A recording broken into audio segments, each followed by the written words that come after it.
What's going on, guys? It's Bromley, and today is another Olympic weightlifting oriented question. This comes from Thick420 from the Patreon page asking my opinion on Lasha. I don't want to butcher his last name. I'm just going to call him Lasha. Lasha recently did a 495 kilogram total in the snatch and clean and jerk in training, and we'll look at those videos. Will he break the 500 barrier at the next Olympics? Also, why or why not could Lasha be a world-class strongman if he trained for it? I'll comment on it, but I always have to reiterate, I am not an expert in Olympic lifting. It's something I've been aware of and studied a bit in the long time that I've been doing this, and I have a special affinity for it, but also have a special amount of respect for the insight that comes from living and breathing Olympic weightlifting over a career versus just being kind of a fan on the outside. So I don't pretend to know all of the details that go into it. But having watched multiple Olympics, I've seen Olympic lifting in person. I've had the pleasure of talking to a lot of coaches, and I've studied from a lot of coaches, especially to kind of get the insight, because there is a lot of bleed over. There's a lot of general strength training stuff that has carried over from like the Soviet system of Olympic weightlifting. There's a lot of that data and information that comes in. So trying to parse that out and see what fits and what doesn't has been something I paid special attention to. But let's look over the video. I mean, right here we have a 225 snatch in training. Now, the thing about Lasha is he's huge. He has very long arms. I mean, he's all the way out at the collars, and it looks like a longer bar. Jesus. It looks like a longer bar. He'd even get his hands out wider. The power and effortlessness of his lifts is what stands out so much to me. It's not just that he executes these lifts that are so far above what everybody else has done, but it's that he doesn't look to be straining. You'll see a lot of guys that get really good at racing under the bar. You'll see a lot of guys that they put a lot of pop into it, but they just hit under it to get that razor thin precision, and they catch it right where it needs to be, and they can't get under the bar any lower. And that's the limit. That's what determines where their numbers are. Lasha looks like he yanks it so high that he can take his time getting underneath it. He always looks very comfortable as he receives the weights. He doesn't look like he tries to break himself diving under the bars. So it's really the power output that I find so damn impressive, in addition to the actual numbers. Now, if we look into a 270 clean and jerk right here, but I mean, God, a 225 snatch, you're looking at, what's that, 495? It's essentially a 500-pound snatch, which is unheard of. Now we're looking at a 270 that's close to 600 pounds. The clean, again, very easy. The jerk, that's one of the first times I think I've ever seen him strain in a jerk or look like it just wasn't a walk in the park. So you're looking at near 500-pound snatch, near 600-pound clean and jerk. There's no doubt that he's dominant. There's no doubt that he is the guy in this era of lifting, and I'm sure that a lot of that comes down to build and predisposition. You don't get this good unless you have every box checked. Now, it's one thing to get world class in a contest that has a smaller talent pool or doesn't attract as many people. Strongman is a good example of that.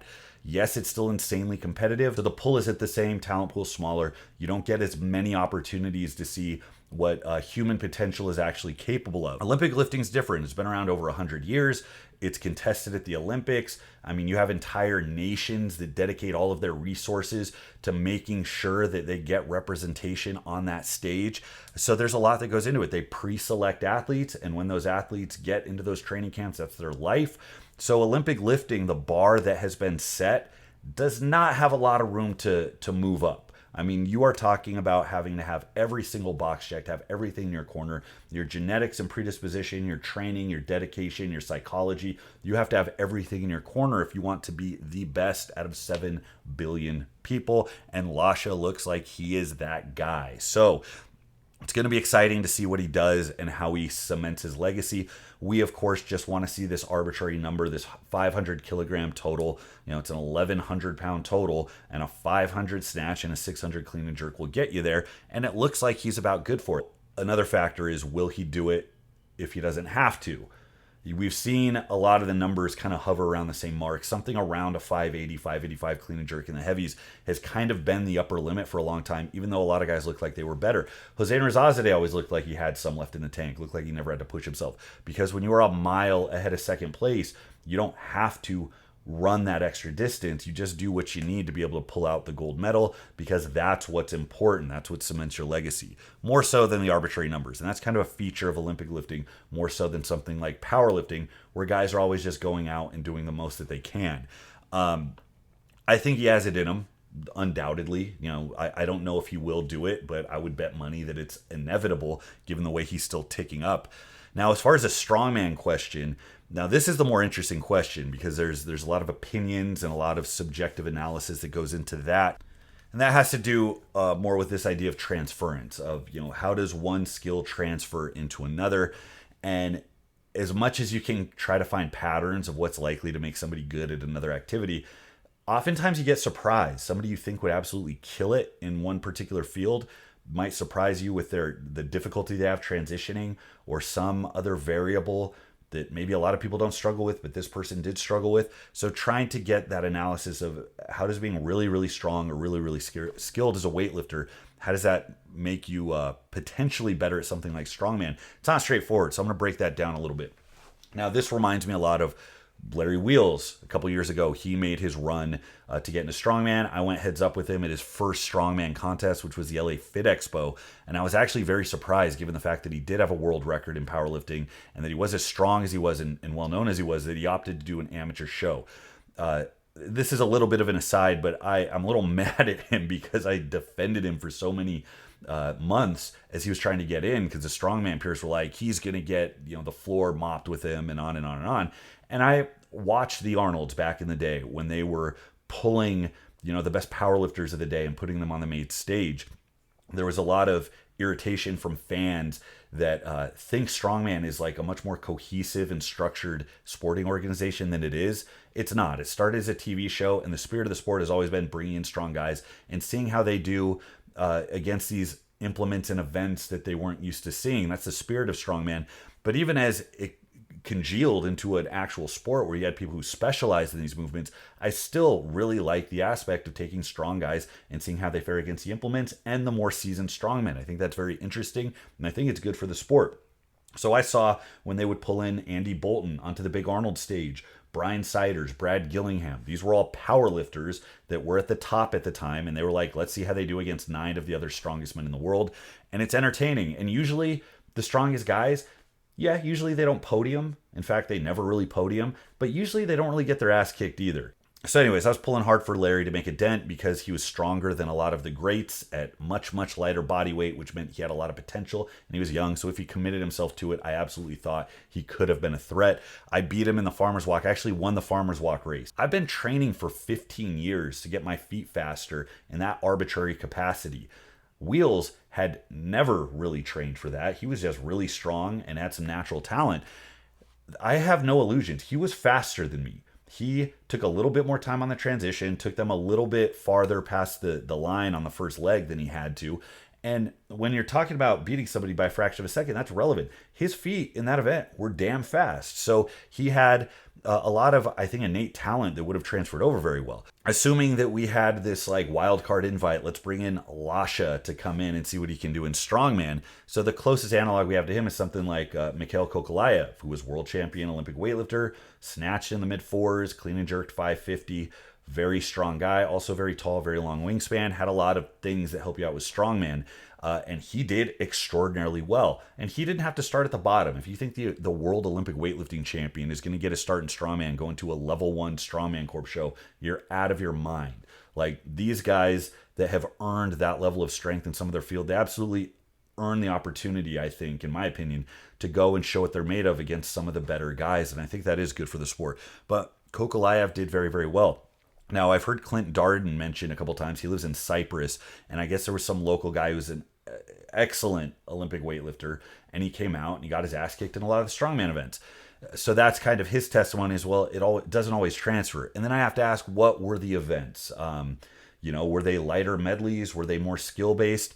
And that brings up a question of what these sports select for at each layer. So one thing that a lot of people don't really know is that the sport selects for different qualities and different proportions. So if you're, let's say, an amateur strongman, the barrier to entry is obviously lower to be a really, really good amateur and get your pro card than, let's say, World's Strongest Man level or Arnold. Those have a very different barrier to entry. Obviously, you have to be stronger to get here. But if we're talking about strength, endurance, speed is a big one, skill, overall versatility. So these are all things that we can broadly look at. And then on top of that, of course, we got things like, height and limb length and whatever things that generally make you good at most of the events or enable you to be better earlier on. So if we're looking at a similar list for top level strongman, the barrier to entry is absolutely set at the top by strength. Yes, you need endurance. Yes, you need speed. Yes, you need skill. Yes, you need versatility. But if you have a 1,000-pound deadlift, guess what? You get an invite to the World Deadlift Championships. You can talk to somebody and get invited to a Pro Arnold. It really is a matter of networking. And part of that speaks how the sport isn't completely as saturated as it could potentially be. With more deep talent and more people willing to go to these shows, eventually, that would force out everybody who is in the dedicated strongman. But right now, you can absolutely get an appearance if you are strong enough and if you are established enough. And the events at the Arnold, you're talking about very short events. You're talking about very heavy. Now, Worlds is a little more mobility that goes on. We also have Brian Siders almost have a heart attack after doing the loading medley in the sand. But the Arnold, it's on a stage. It's very short and it's very heavy. And it favors guys who are extraordinarily strong, even if they're not as well-rounded. Versatility, actually, I would say, is a bit lower at this level, at least to hang, not to win or podium, but to hang, to get your berth in at one of these bigger shows. For amateur, it's pretty much the opposite. You need a lot of speed, you need a lot of skill. I would say versatility is important, but if you're the fast guy, you still do pretty well for yourself. Strength is actually pretty low. Most of the strongest amateur deadlifters and pressers have a hard time getting their pro card or winning those competitions with 60, 70 people in them, because if you beat somebody by 100 pounds, if you beat second place by 100 pounds in the deadlift, you get the same amount of points as if you are a half second faster than second place in the moving events, and there are just more moving events, so it biases more that way. Even with a lot of the static events, there might only be one event that's really, really heavy, and at things like Nationals and the Arnold, and even OSG, there's rarely maximal events. There's some speed or endurance component to medley or for reps or something like that. So it selects for less strong athletes. So that's not to say you get weak athletes in the pro field, but that's to say they're not as strong as a lot of the people that are in the amateur field. So if you're looking to leapfrog from amateur up into pro, the best of the best, the cream of the crop, if you're looking to leapfrog, a lot of people bypass this. A lot of people, and there have been plenty of examples, have just opted to get as strong as possible and make their way in and use their strengths to fuel their presence. So again, if you look at the Arnold events, what do you have? It's like, I don't know, an 850 frame for a very short run. You have, deadlifts go, 1K plus. You got the log goes, 440 plus. The stone goes 500 plus. And these are the regular events that you tend to see. And then they might have the wheel of pain or they might have the Husfeld carry, but most of the events are very short and very heavy. So if you get to the point where you can hit a 440 plus log, where you can pull close to 1,000 or above, where you can run a short distance with a very, very heavy frame, you can handle a heavy stone, you don't have to worry about things like athleticism or transition time or being the fastest guy with submaximal weight, which is a lot of what amateur strongman events are. And it's even what a few of the events that Persistent World's Strongest Man are. So the dynamic's very different. So knowing that there's a premium on strength when asking if someone like Lasha is going to do well, we know that this guy is really damn strong. So that's one box he's got checked. And it's not just strength, it's explosiveness, which is what I think would predispose, if you're going to make a broad rule about who would do better, an Olympic weightlifter or powerlifter, I would tend to say an Olympic weightlifter, because this is going to carry over. Overhead presses, you're going to move the most weight overhead in a jerk. So if you're really good at jerking, you're going to destroy everybody else that just push presses or does a sloppy push jerk. Throwing things, loading things. There are a lot of movements in strongman where having pop, having speed and power are a net benefit. Now, deadlifting is such a staple, and it's really common where even the best Olympic weightlifters have, kind of a so-so deadlift. You don't need a 900-pound deadlift to be a world weightlifting champion. Now, Mikhail Kokolaev absolutely did have a 900-pound deadlift, but I believe that's something he trained for a little more aggressively towards the end of his Olympic lifting career when he was already ingrained in strongman. So that's a question. But looking at, it's hard to think that somebody can throw 600 pounds over their head the way that he does is really going to struggle with a lot of these movements. And how long would it take someone like that to funnel that predisposition towards something like a deadlift? I mean, he has a very long wingspan.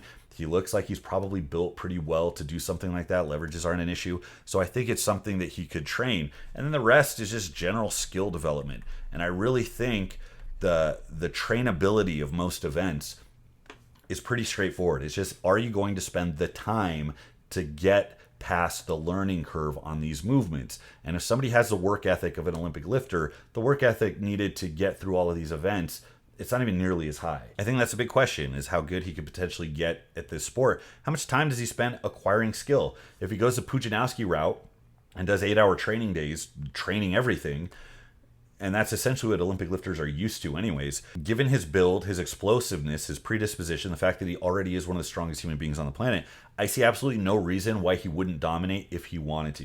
Now, that's a very different question than saying if he goes in right now, will he do well? Probably not. He'd probably do well on a couple movements that he's built for, but there's always a question of trainability. And a lot of these movements are a lot more trainable than people think, especially when you come in with such a devastating skill set that so few people have. Yeah, Larry Wheels was very strong, but he went into an amateur contest that favored speed and transition time, and he was not developed to those capacities.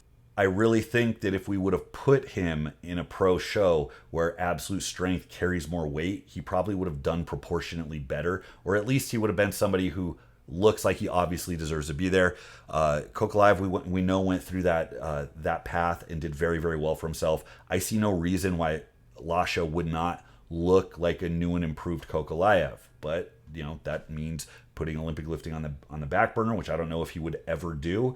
He has no reason to do it, and that means him spending a lot of time training strongman, probably taking a year or two to get as well-rounded at all the events as he needs to go in and hang with the best of the best. But I absolutely think the guy has the toolbox to do it. I don't look at this guy and think, what skill does one of the strongman guys out of the top 5 have that he couldn't potentially train to have, given how far he went in this insanely saturated sport, where it's not just he's the best out of this niche, he's the best out of 100 years of training. That's insanity, and I think it speaks of what he's made of and what he could potentially do. That's my 2 cents. Be very eager to hear what other people think.